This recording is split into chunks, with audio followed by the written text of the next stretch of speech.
प्रिय विद्यार्थियों, बीए भाग तृतीय की इस व्याख्यान माला में आपका स्वागत है। हम इस व्याख्यान माला के अंतर्गत आज निबंध पर चर्चा प्रारंभ करते हैं। ऐसा नहीं है कि निबंध के बारे में आपकी जानकारी पूर्व में बिल्कुल ही नहीं होगी, लेकिन जो जानकारियाँ आपने टुकड़ों टुकड़ों में अब तक प्राप्त की है, हम उसको यहाँ व्यवस्थित करने की कोशिश करेंगे, प्रयास करेंगे। अब यदि मैं आपसे एक सवाल पूछता हूँ,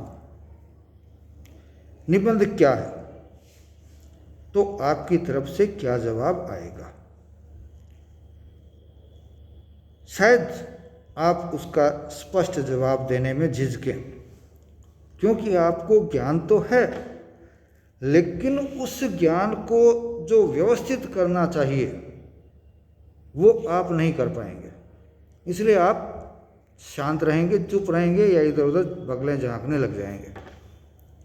लेकिन अब चूंकि हम बड़ी कक्षा में हो गए हैं और हम साहित्य के विद्यार्थी भी हैं, तो समाज की भी हमारे से अपेक्षाएं बड़ी है कि हमारे से यदि कोई सवाल पूछा जाए तो उसका जवाब हम दे सकें। और हम उसी स्थिति में आने की कोशिश इस अध्ययन के माध्यम से करते हैं। तो निबंध का अर्थ हमारे सामने स्पष्ट होना आवश्यक है।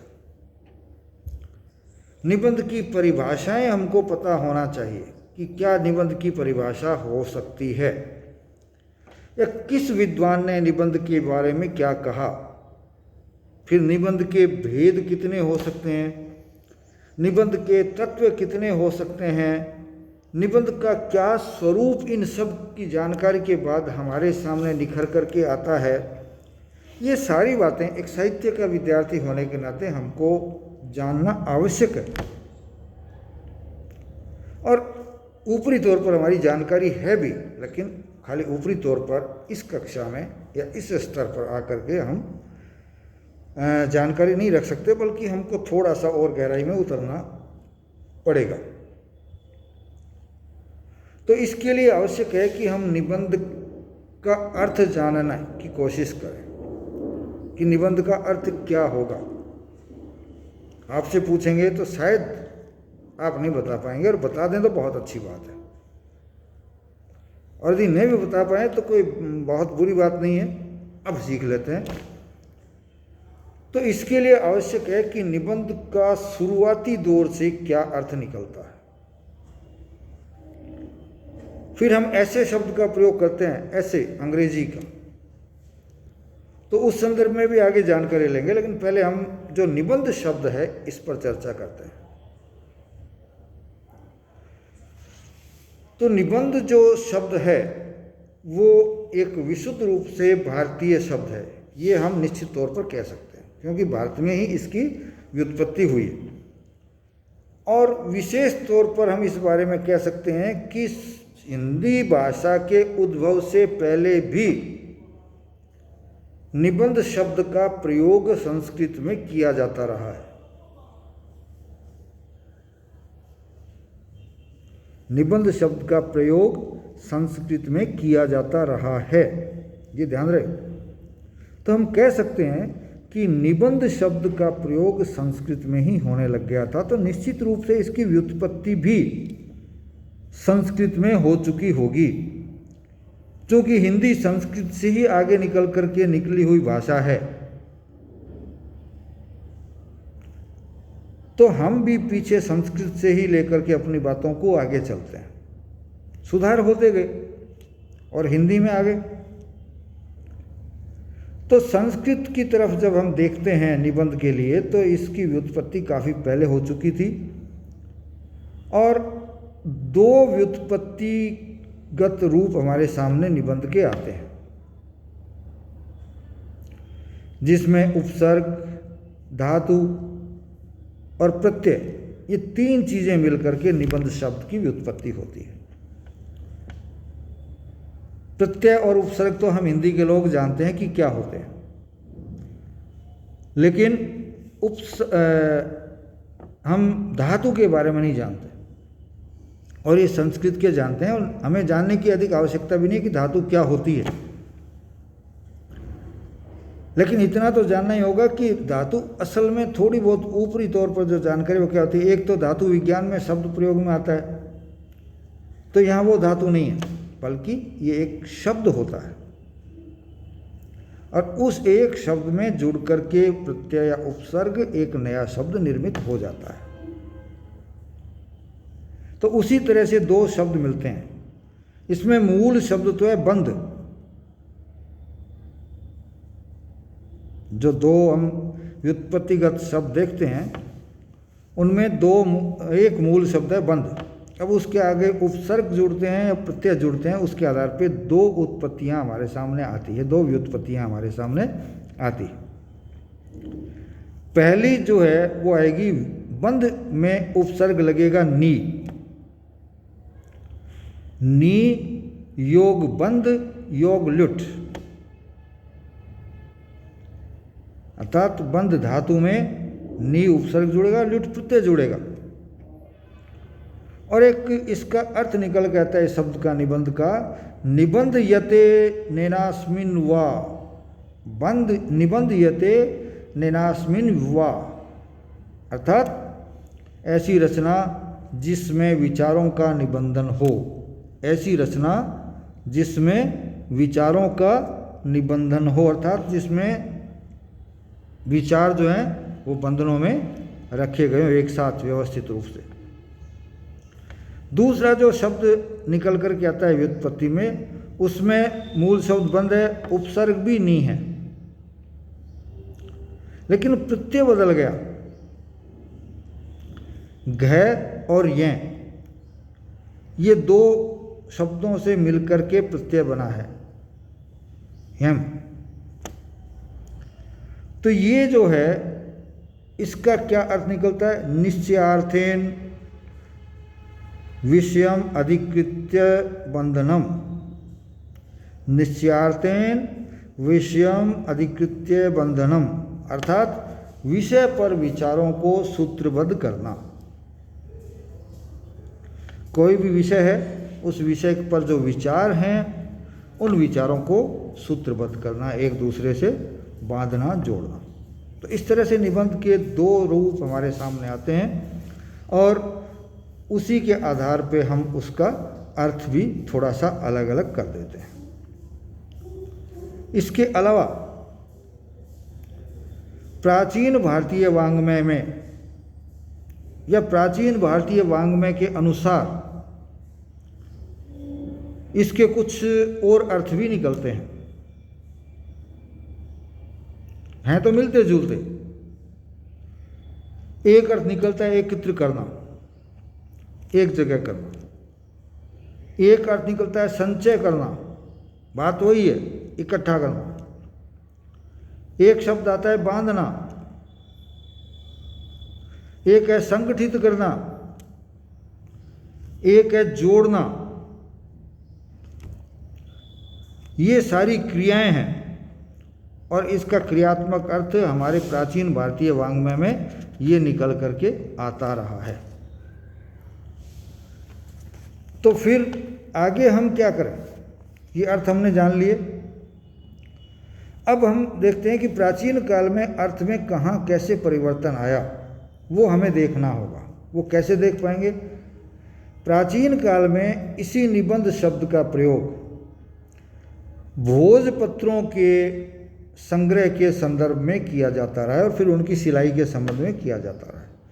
हम जानते हैं कि प्राचीन काल में कागज़ नहीं होते थे, तो किस चीज़ को काम में लेते थे? भोजपत्रों को। ऐसे पत्र जिन पर अक्सर भोजन किया जाता रहा। पहले धातु के बर्तन नहीं होते थे, कम होते थे, और लोग पत्तल जिसको अपने कहते हैं सामान्य भाषा में, वैसे बड़े पत्ते होते थे भोजपत्र के, तो उन पत्तों को इकट्ठा करना और फिर उनकी सिलाई कर देना। इस संदर्भ में इसका प्रयोग पूर्व काल में होता रहा है। तो एक अर्थ हम समझे यहाँ से निकल के आता है इसका। और कालांतर में अर्थ संकोच के कारण हम जानते हैं अर्थ विस्तार और अर्थ संकोच भाषा में चलता रहता है, तो यहाँ भी ये हुआ है।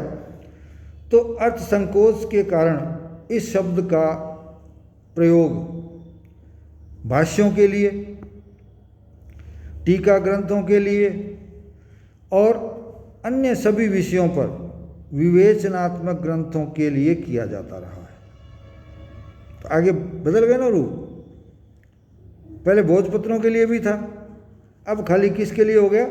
जो भाष्य आए, जो टीकाएं आई, जो अन्य विचार जो आए, विवेचनात्मक ग्रंथ जो आए, उनके लिए निबंध शब्द का प्रयोग किया जाने लगा। अब एक चीज़ और आती है कि हमने निबंध का अर्थ तो जान लिया, क्या निबंध के लिए और कोई शब्द भी हमारे प्रयुक्त होते रहे हैं संस्कृत या हिंदी में? तो हम ये जानेंगे कि इसके लिए कुछ शब्दों का प्रयोग भाषा में किया जाता रहा है। और निबंध हेतु प्राय लेख, संदर्भ रचना, प्रस्ताव और प्रबंध जैसे शब्दों का प्रयोग भी हिंदी में निबंध के लिए किया जाता रहा है। तो इस तरह से हम देखते हैं कि निबंध की जो एक परिभाषा है, निबंध शब्द की जो व्युत्पत्ति है, उसका एक छोटा सा जो स्वरूप है वो हमारे सामने निकल कर के आ गया कि निबंध शब्द हिंदी में कहाँ से आया? संस्कृत से आया। संस्कृत शब्द में इसकी व्युत्पत्ति कौन से मूल शब्द से हुई? बंध शब्द से हुई। तो कौन कौन से दो व्युत्पत्तिगत रूप हमारे सामने आते हैं? बनते तो निबंध ही हैं, उसका अंतिम रूप तो निबंध ही बनता है, लेकिन उस निबंध में कौन से प्रत्यय जुड़ते हैं और कौन से उपसर्ग जुड़ते हैं, उसके आधार पर दो तरीके हमारे सामने निकल कर के आ गए। फिर इनके आपस में अर्थ जो है दोनों के, वो निकल कर के आ गए। और उसके बाद हमने निबंध का जो अन्य अर्थ जो लिया गया है भारतीय वाङ्मय में, वो भी हमने देख लिया। फिर शब्द अर्थ संकोच के कारण या अर्थ विस्तार के कारण कैसे कैसे इसके अर्थ में परिवर्तन आया, वो भी हमने देखा। और आज जो अर्थ निकलता है, जो परिभाषा हमारे सामने आती है, वो हम परिभाषा तो आगे देखेंगे और अर्थ हमारे सामने स्पष्ट हो गया है। और इसके अलावा हमने कौन कौन से और शब्द निबंध के लिए प्रयोग में आते देखा है। मैंने कुछ शब्दों का प्रयोग किया था, जैसे संदर्भ रचना है, प्रस्ताव है, लेख है या प्रबंध है, ऐसे शब्दों का प्रयोग किया। आजकल चूंकि अंग्रेजी का प्रभाव हमारी भाषा पर हो रहा है, तो ऐसे शब्द का प्रयोग भी इसमें होने लगा है। आपसी बातचीत में हम ऐसे शब्द का प्रयोग करते हैं कि ऐसे कैसा है, किस तरह का है, किसने लिखा, ये बातें हमारे सामने होती हैं। तो उस पर भी हम बाद में चर्चा करें। तो अब हम देख लिया है हमने कि निबंध क्या है, क्या अर्थ उसका होता है, किस तरह से उसकी व्युत्पत्ति हुई। फिर आगे देखेंगे ऐसे जब शब्द आया तो ऐसे और निबंध में क्या परिवर्तन, क्या अंतर होगा, वो भी हम बाद में देखेंगे। फिर निबंध के स्वरूप को समझने की कोशिश करेंगे। और अब इसके तुरंत बाद में हमें ये जानना आवश्यक है कि निबंध के बारे में हमारे विद्वानों ने किस तरह से परिभाषाएं दी हैं। उन परिभाषाओं को जानेंगे जिससे कि इस निबंध का स्वरूप हमारे सामने और अधिक स्पष्ट हो जाएगा। अभी भी परिभाषा तो जान ली हमने, अर्थ तो परिभाषा नहीं, अर्थ तो हमने जान लिया, लेकिन निबंध का स्वरूप जो है वो हमारे सामने स्पष्ट नहीं हो पा रहा है। तो वो भी हमारे सामने स्पष्ट होगा, लेकिन कब होगा स्पष्ट? जब हम निबंध की परिभाषाएं जान लेंगे। तो पहले हम भारतीय जो भाषाएं हैं, भारतीय जो विद्वान हैं, जो पाश्चात्य विद्वान हैं, उनके द्वारा दी गई परिभाषा को जानेंगे और तत्पश्चात हिंदी के विद्वानों द्वारा दी गई परिभाषाओं को जानेंगे, लेकिन वो अगले व्याख्यान में। अब मैं आपसे ये कहूँगा कि निश्चित तौर पर आप इस व्याख्यान को यदि सुन रहे हैं तो आप स्वस्थ होंगे, और मैं आगे भी ये कामना करूँगा कि आप स्वस्थ रहें, आपका परिवार स्वस्थ रहे, आपके दादा दादी माता पिता स्वस्थ रहे, कोरोना से बचे रहें। और आपका ये दायित्व है कि आप इस कोरोना काल में सावधानी रखते हुए स्वयं भी बचें और अपने परिवार को भी बचाएं।